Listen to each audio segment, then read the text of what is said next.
think it's funny that I saw two Valentine movies back to back in the same day, and I'm not even a Valentine's Day person.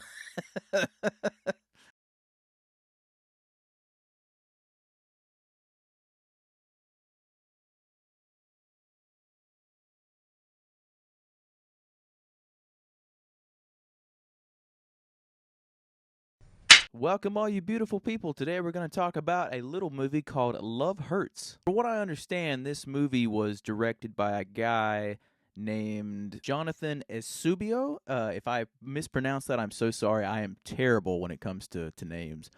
And from what I understand, he was a or is a martial arts instructor or a stunt coordinator and all that stuff in Hollywood for a very long time. And it definitely shows in this movie. It's also his directorial debut. So this movie follows a character named Marvin, who is just a realtor trying to do his job, and he's good at his job.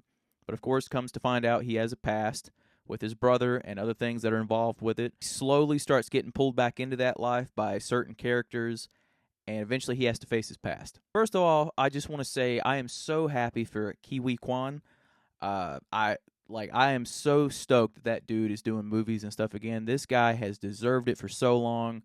He was a great child actor. Of course, The Goonies and Indiana Jones and The Temple of Doom, which is a hot take, but Temple of Doom is probably my favorite Indiana Jones, and I love Short Round in that movie. I just think he made that the dynamic between him and Harrison Ford as Indy and Short Round was just awesome. It just kind of made that movie for me. But anyway, and I was so happy to see him back a couple years ago for Everything Everywhere All at Once. So happy he won the Oscar and the Golden Globe. I was pulling so hard for him. The dude just oozes charisma and he has so much energy.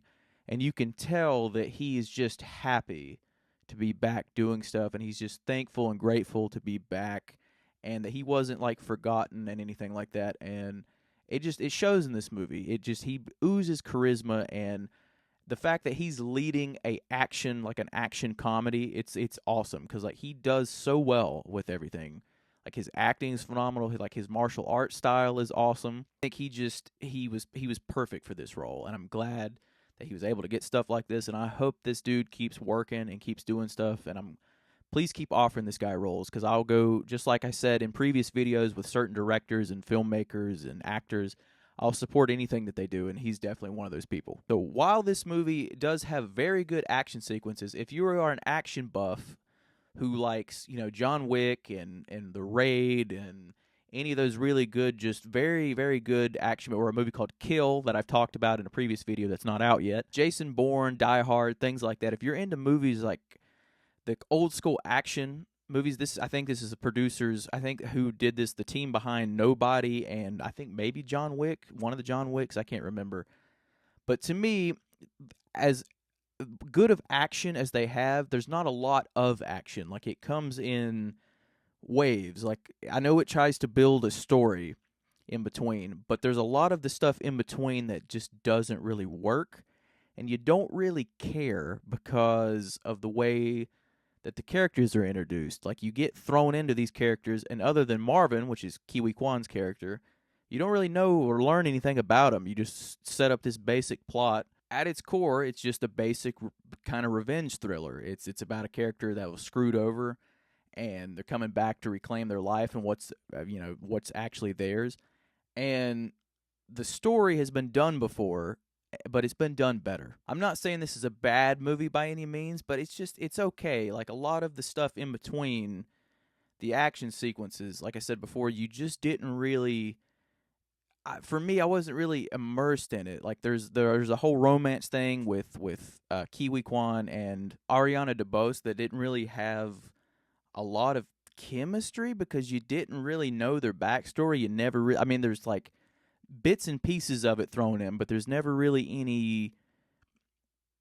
There's nothing solid there to really, get you pulled into it. And then there's another romance character with two side characters, one of an assassin and one of the people that works for Marvin.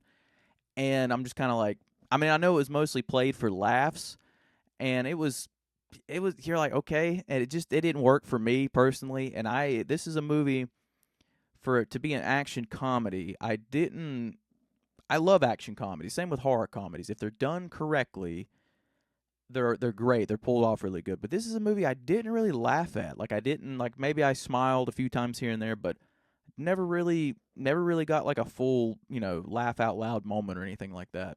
And it's the same with the story overall. Like his brother, Kiwi Kwan's brother, is trying to get him back because of things that used to be in their past, and I'm trying to tiptoe around it without spoiling anything, but he wants him back, and through that, these series of events take place, where obviously assassins are hunting him down, and other people are looking for him as well for different reasons.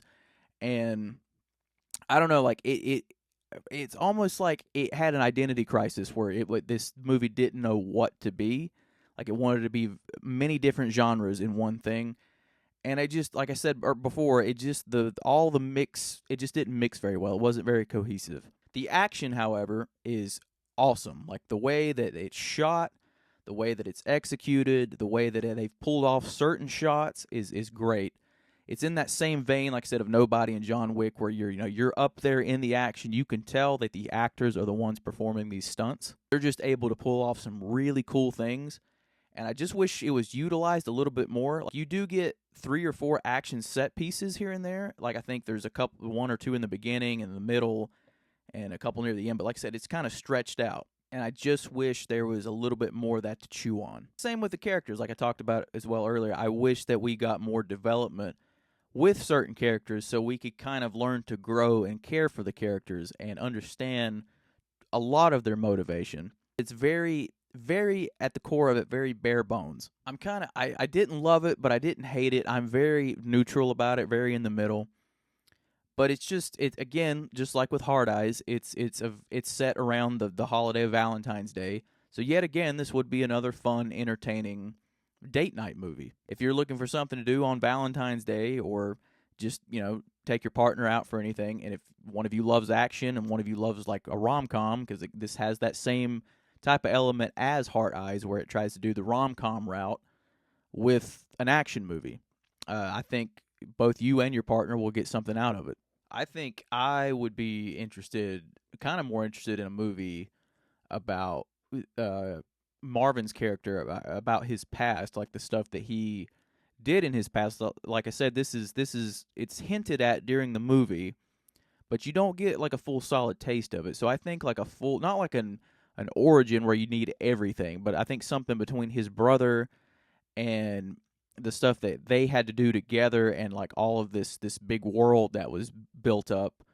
Like I said, we just get little tastes of that, and it's never fully executed. So I think maybe like a movie, and I'm not a fan. I'm somebody that's not really a fan of prequels whatsoever. But I think a movie that kind of explains and sets stuff up like that, I think it would make us understand and care more about not. I mean, you care about Kiwi Kwan's character, obviously, but some of these other characters, I feel like you would give more of a shit about than what you do in this one, because it's just you're kind of like, yeah, okay, they're just there to beat him up, or they're just there to hunt for him or whatever. And like I said, the love interest, you're like, you could have built on that. That's something else you could expand on and really, get in there and really make you care about both, these characters. I'll be honest, I don't really have a lot to say on this movie.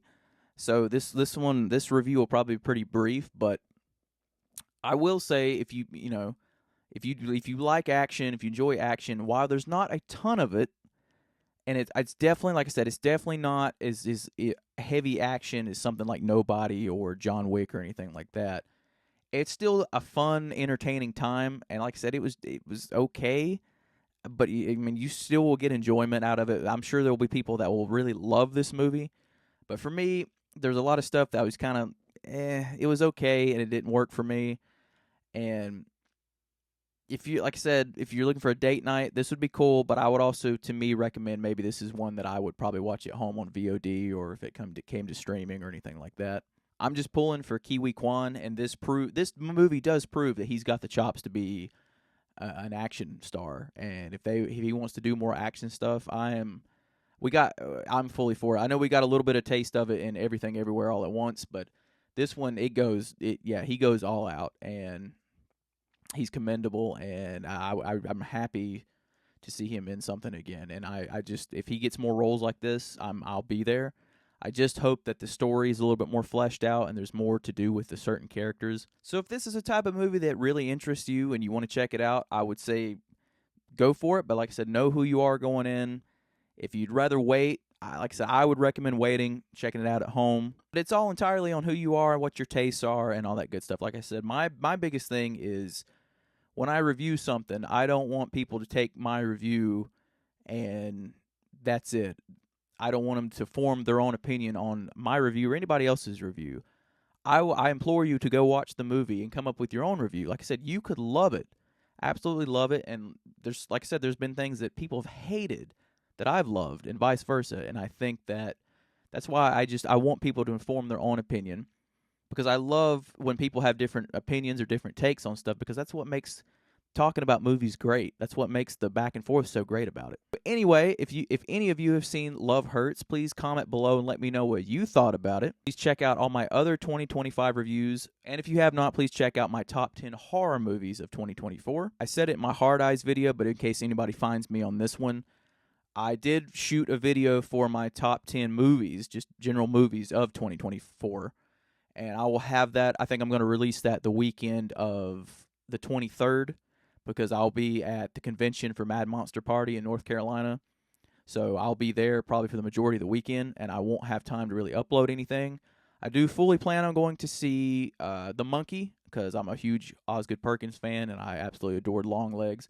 So I was seeing that Thursday night, but I don't think I'll have time to come home and do a review and all that stuff for it. So I will have a review for The Monkey up as soon as I am back from that. So thank you all so much for yet again checking out another video. Please, again, don't forget to check out any of my other stuff. And as always, I will see you guys in the next one.